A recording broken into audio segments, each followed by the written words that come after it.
அஸ்ஸலாமு அலைக்கும் வரஹ்மத்துல்லாஹி வபரகாத்துஹு. தினமும் ஒரு துஆ.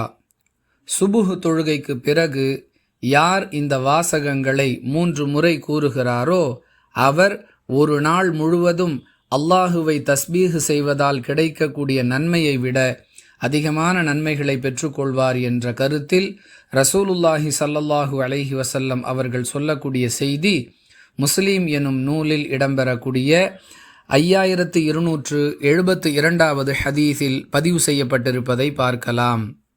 சுப்ஹான் அல்லாஹி வ பிஹம்திஹி அதத ஹல்கிஹி வ ரிலா நஃப்ஸிஹி வ ஸினத அர்ஷிஹி வ மிதாத கலிமாத்திஹி. மீண்டும் ஒரு முறை சொல்லுகிறேன்.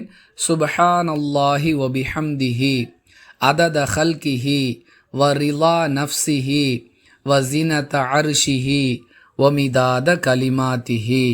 இந்த வாசகங்களை சுபுஹ் தொழுத பிறகு 3 முறை சொல்லுவதன் மூலம் ஒரு நாள் முழுவதும் அல்லாஹுவை தஸ்பீஹ் செய்வதால் கிடைக்கக்கூடிய நன்மையின் அளவை விட அதிகமான நன்மைகளை பெற்றுக்கொள்ளலாம்.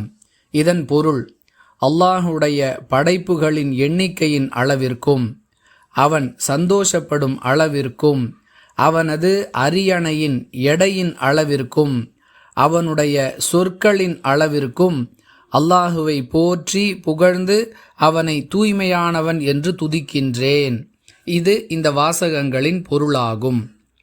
வாஹிரு தஅவானா அனில் ஹம்துலில்லாஹி ரப்பில் ஆலமீன். அஸ்ஸலாமு அலைக்கும் வரஹ்மத்துல்லாஹி வபரகாத்துஹு.